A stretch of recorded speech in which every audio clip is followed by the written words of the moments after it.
Ya bener. Udah disiapkan 2 air susu ibunya, bahkan pabriknya dibikin sebelum bayinya lahir. Betul? Loh gimana Kang kalau ada ibu yang tidak punya air susunya nggak keluar? Allah maha adil, maha bisa. Disiapkan air susu sapi, diperasnya di mana, dikalenginnya di mana, siapa yang nyediain. Dan maha hebatnya Allah tuh, walaupun minumnya air susu, bunyinya bayi nggak? Oh, enggak kan?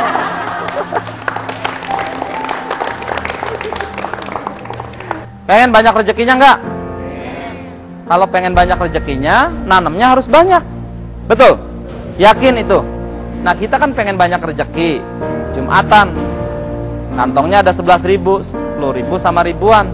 Kenceleng Jumat lewat, mana yang disedekain? Tuh. Padahal pengen banyak rezeki, tapi sedekahnya 1.000. Aneh kan?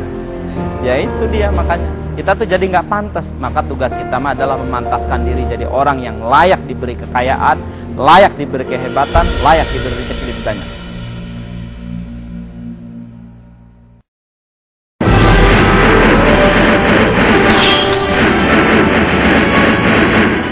Kalau ingin jadi orang bahagia, tentu ada rahasianya. Sebab kullu syai'in sokolatun. Segala sesuatu ada kunci dan rahasianya. Siang hari ini kita akan membahas bagaimana kunci menjadi orang yang bahagia. Nabi bersabda, "Man aradad dunya fa'alaihi bil ilmi." Siapa orang yang di dunianya ingin bahagia harus dengan ilmu. Wa man aradal akhirah fa'alaihi bil ilmi. Siapa yang akhirat ingin surga juga harus dengan ilmu. Wa man aradahuma fa'alaihi bil ilmi. Siapa yang dunia ingin bahagia, akhirat ingin surga, dua-duanya harus dengan ilmu. Jadi rahasianya dengan ilmu. Nah, sahabat-sahabat sekalian, banyak orang kenapa jadi stres? Ini sahabat-sahabat bisa kebagian stres. Orang stres itu kalau begini, masalah dalam hidupnya segini, ilmu yang dimilikinya segini. Orang akan panik dalam hidup ini kalau punya masalah lebih besar daripada ilmu yang dimiliki. Kita kasih contoh, adik kita SD kelas 1, pasti matematikanya SD, bahasa Indonesia SD, ilmunya baru ilmu SD. Tiba-tiba disuguhi matematika SMA, apa yang terjadi? Stres, nangis, mungkin sampai mencret juga nggak bisa. Kenapa? Karena belum nyampe ilmunya, baru SD. Tapi bayangkan, alangkah indahnya dalam hidup ini kalau sahabat-sahabat sudah SMA, misal kita udah belajar logaritma, integral, tiba-tiba disuguhi matematika SD. Ayo mbak, 2 tambah 2 berapa? 2 tambah 2. Mungkin kita sambil senyum, sambil tertawa, karena ilmu kita segini, masalah segini. Nah itulah kenapa ada kasus yang menarik buat saya ketika seorang pasangan muda datang. Pak Komar, saya itu stres ya Pak, kenapa? Anak baru 1 tapi bandel luar biasa. Bandel kenapa mbak?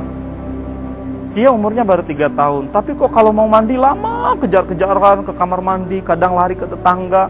Sudah di kamar mandi, padahal sudah sore, udah maghrib, ngitung semut. Ih, ngapain kamu ngitung semut? Nah, mama capek. Saya katakan, mbak yang kurang ilmu. Anak kecil ngitung semut dunianya, nggak usah dimarahin, betul tidak? Bila perlu kita temenin, ayo, mama bantuin semutnya ada berapa. Buat anak-anak ngitung semut spektakuler. Ibu boleh marah, mbak boleh marah kalau suami mbak mau mandi ngitung semut.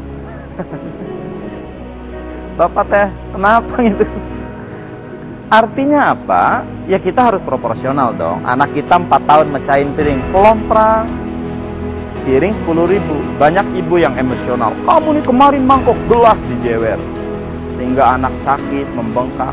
Harga piring cuma 10.000, biaya ke dokter habis 100.000. Berapa tokornya?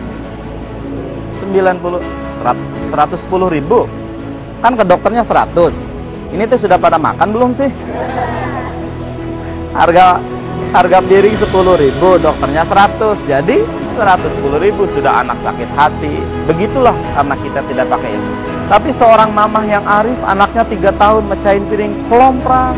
Ya Allah, maafin mamah ya sayang. Kamu mah di dunianya baru 3 tahun.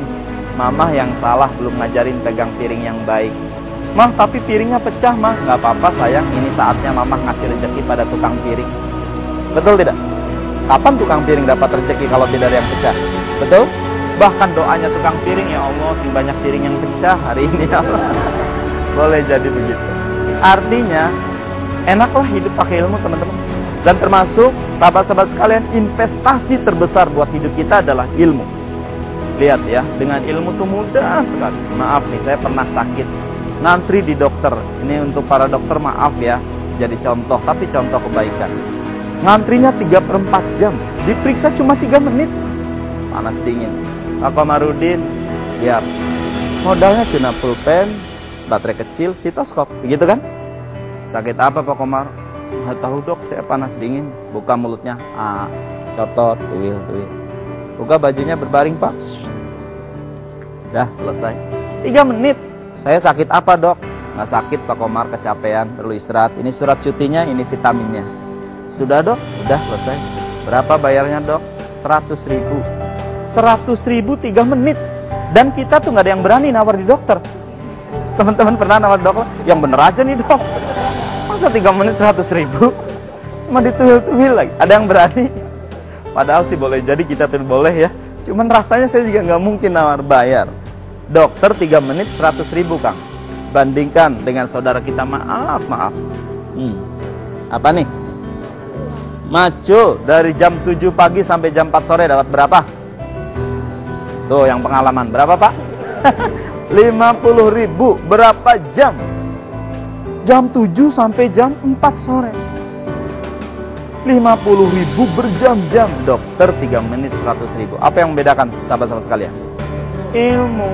Kuliahnya 6 tahun, koasnya 2 tahun, bukunya tebel-tebel, harus hafal nama obat-obatan, harus pinter.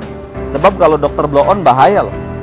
Misal ada dokter blow on, dok saya sakit dok, sini langsung disuntik. Oh langsung disuntik sih dok, ini ada sisa obat, cerot saja. Ini obat apa? Obat mencret. Hah, saya kan asma dokter. Ya sudahlah, obatnya udah masuk. Ada pasien buang-buang air.